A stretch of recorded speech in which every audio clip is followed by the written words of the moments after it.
Hello everyone, आज हम बात करने जा रहे हैं इस वीकेंड पर लगे एक ड्रामा की जो कि सिनेमाघरों में प्रीमियर किया गया। हम फिल्म्स की तरफ से प्रेजेंट किया गया था और ये बहुत बड़ा डिजास्टर साबित हुआ है। और आज हम उसकी वजूहात पर बात करेंगे, क्या रीजंस थी जिनकी वजह से ड्रामा इतना बड़ा डिजास्टर हुआ। क्या इसके अंदर कास्ट की वजह थी, क्या इसकी रिलीज स्ट्रैटेजी बुरी थी। आज इन चीज़ों के बारे में बात करेंगे।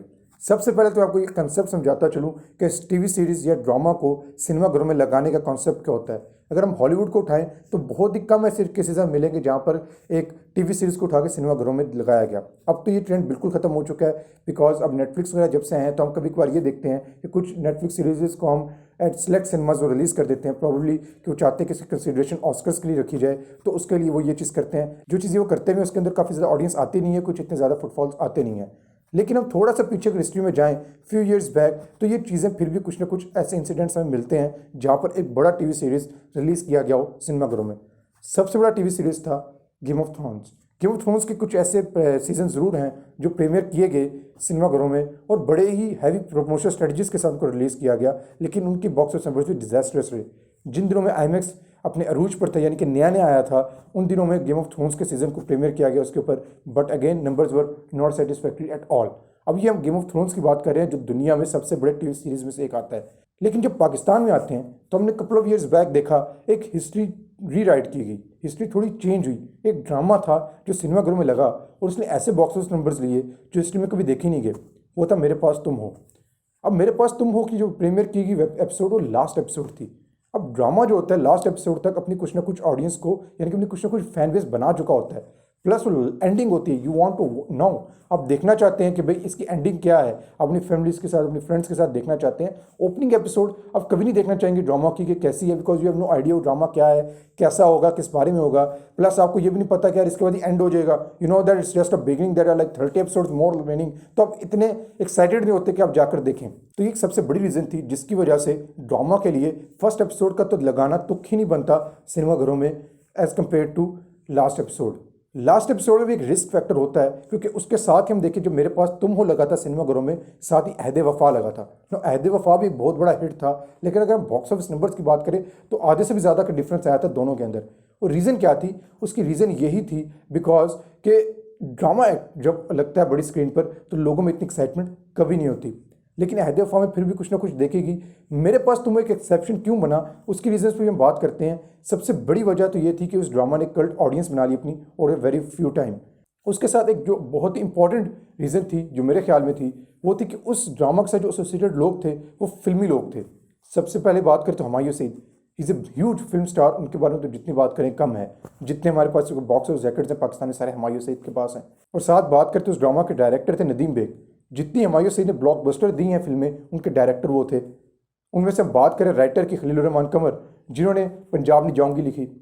तो उस ड्रामा के साथ जो एसोसिएटेड लोग थे फिल्म के साथ थे, जो एक कल्ट होती है फिल्म की, वो उसके साथ एसोसिएट हुई मेरे पास तुम हो के साथ, वो उसको देखने आए। वो एक वन ऑफ द रीजंस थी कि जिसकी वजह से मेरे पास तुम एक बहुत बड़ा हिट हुआ। लेकिन उससे बड़ी जो सबसे इंपॉर्टेंट रीज़न थी वो यही थी कि उसने बहुत कम टाइम में अपनी बहुत बड़ी फैन बेस बना ली।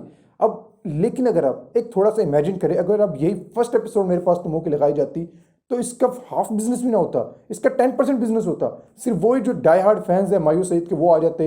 जब वो डाई हार्ड फैन है, ये आप सेल करने की कोशिश करते कि पंजाब नहीं जाऊंगी या जवानी फिरनी यानी कि सीरीज़ के डायरेक्टर और एक्टर जो हैं ये ड्रामा ला रहे हैं, तो वो कुछ ना कुछ फुटफॉल मिल जाते। अदर दैन दैट वो भी कोई इतनी बड़ी ओपनिंग ना लेता।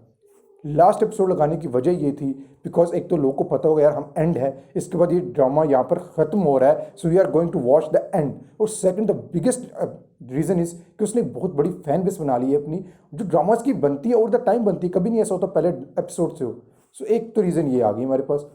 सेकंड एक और हमें चीज़ समझनी पड़ेगी, जो आप पूरी दुनिया में से एग्जाम्पल्स उठाएं तो देख सकते हैं, वो ये है कि टीवी एक्टर और फिल्म एक्टर में बहुत ज़्यादा डिफरेंस आ जाता है। यही वजह थी कि अहद वफा जो कि बहुत बड़ा हिट था, उसके बॉक्स ऑफिस नंबर्स मेरे पास तुम हो जितने क्यों नहीं आए। वो यही वजह थी बिकॉज एक मैग्नीट्यूड का डिफरेंस आ जाता है, वो कितनी ऑडियंस पुल कर सकते हैं, वो एक बहुत बड़ा डिफरेंस आ जाता है। हम हिस्ट्री में अगर देखें इंडिया में बहुत मरतबा ऐसा हुआ है कि टीवी एक्टर ने उठ के फिल्म बनानी चाहिए। हमें शायद हिस्ट्री में एक दो ऐसे केसेस मिल जाएं इंडिया से कि जहाँ पर रेयर केस हो, जहाँ पर एक सिंगर ने उठ के या एक टीवी एक्टर ने उठ के फिल्म बनाई हो और वो चल गई हो। उसके मल्टीपल मजीद रीजंस हो सकते हैं, लेकिन मेजोरिटी 95% केसेस ऐसी आए कि जिसके अंदर जब एक टीवी एक्टर ने या किसी और फील्ड से आकर आदमी उठाओ, उसने फिल्म बनाई हो और वो फ्लॉप भी हुई है। ये चीज़ भी ऐसी है। अब अगर आप देखें, एक सिंगर है Atif Aslam is a huge fan base, उसके ऊपर कोई डिनाइबल चीज़ नहीं है, वो एक बहुत बड़े स्टार हैं, लेकिन he is a singer. You have to understand that कि वो एक सिंगर हैं। जब वो एक ड्रामा उठ के बनाएंगे तो एक ड्रामा ऑडियंस बनाने में उनको टाइम लगेगा।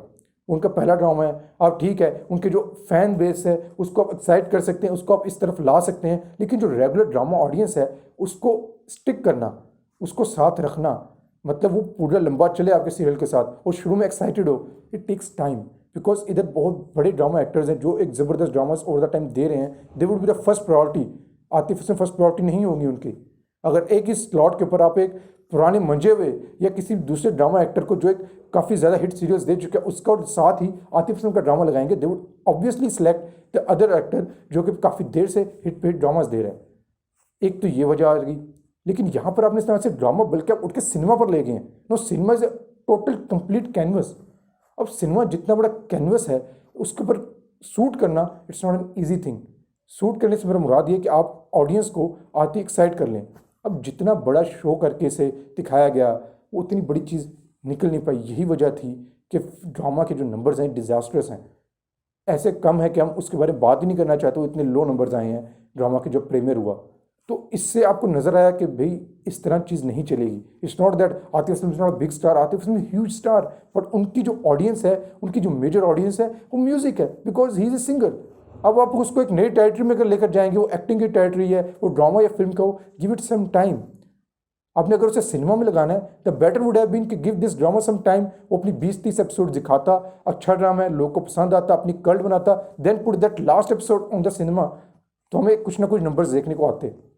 इधर साथ ही जहाँ पर ये डिजास्टर्स वीकेंड रहा संगे माह के लिए, साथ ही एक अच्छी खबर आई, वो ये थी कि परिजात की लास्ट एपिसोड सिनेमाघरों में लगने जा रही है। No, that's an intelligent decision.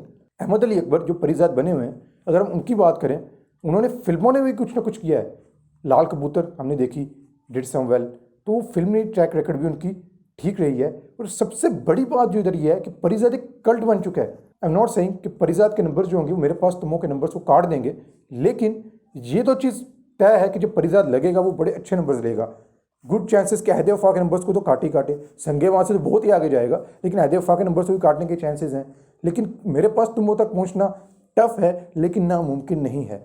Reason यही है कि ड्रामा ने बहुत कम टाइम में, यानी कि अपनी जो उसका एक जर्नी थी उसके अंदर एक कल्ट फैन बेस बना ली है और एक कल्ट हिट बन चुका है थ्रू द पीपल, पब्लिक, एक जनरल पब्लिक के अंदर बन चुका है। अब हमने जब ये सिनेमाघरों में लगेगा, देखना ये कि सिनेमा गोइंग ऑडियंस जो है, क्योंकि आपने घर में बैठ के ड्रामा देखना है, इट्स फ्री ऑफ कॉस्ट। आपने टीवी पे देख रहे हैं फ्री ऑफ कॉस्ट, आपने टीवी पे मिस कर दिया, आपने यूट्यूब पे लगा लिया। और जो अपने सिनेमा में जाकर देखना है, यू हैव टू पे टिकट। टिकट की प्राइसेस खुद आपके सामने जितनी हाई हैं, क्या वो ऑडियंस जो घर में बैठ के फ्री देखती है, क्या वो ऑडियंस पैसे भर के देखेगी? It's a tough thing. लेकिन जो एक सिनेमा ऑडियंस है, क्या वो जो रेगुलर आती है, क्या वो इस चीज़ में परसुएडेड होगी कि मैं क्या जो कंटेंट में फ्री एट होम मिल रहा है, क्या मैं उसी के लिए पैसे भरूं या मैं वो कोई फिल्म के लिए पैसे भरूं? That would be interesting questions. लेकिन ये एक अच्छा डिसीजन है बिकॉज फैन बेस काफ़ी अच्छी है परिजात की, और परिजात जो है वो काफ़ी अच्छा बिजनेस करने की पोजीशन में होगा। अब ये देखना होगा कि उसको पोर्ट्रे कैसे किया जाता है, उसकी मार्केटिंग स्ट्रेटजीज कैसे बनाई जाती हैं। मजीद हम देखेंगे कि पब्लिक कितनी इंटरेस्टेड होती है। लेकिन एक अच्छा नंबर संगे माह से बहुत बेहतर आएगा। और संगे माह में तो हमने जिस तरह जिक्र किया कि वो रीजंस आए हैं, क्योंकि एक तो ये है कि आप एक सिंगर को उठाकर एक्टिंग की तरफ ला रहे हैं, तो आप इतने बड़े कैनवस पर नहीं लेकर जाते, यू टेक फ्यू स्टेप्स। कम से कम आप ड्रामा के ऊपर थोड़ा सा टाइम दें, उसके बाद आप आहिस्ता आहिस्ता बड़े कैनवस पर लेकर आएँ। तो वो चीज़ें बाईपास करके जब इस तरह आप लगाएंगे तो ऑडियंस वोंट भी, जो सिनेमा गोइंग ऑडियंस है, दे वोंट बी एक्साइटेड। इसी तरह मजीद बात करें तो संगे माह में तो काफ़ी इश्यूज थे जिसके रीजंस हमने अभी डिस्कस किए। लेकिन जो बड़ी खबर थी, जो मुझे बड़ी खबर लगी, वो परिजात का अनाउंस होना था कि परिजात जो है वो उसकी लास्ट एपिसोड सिनेमाघरों में लगेगी। And I am quite sure कि वो नंबर्स जो होंगे काफ़ी अच्छे नंबर्स होंगे, और हम उसके बारे में आपको थ्रू आउट द टाइम साथ साथ अपने चैनल पर अपडेट करते रहेंगे। Thank you.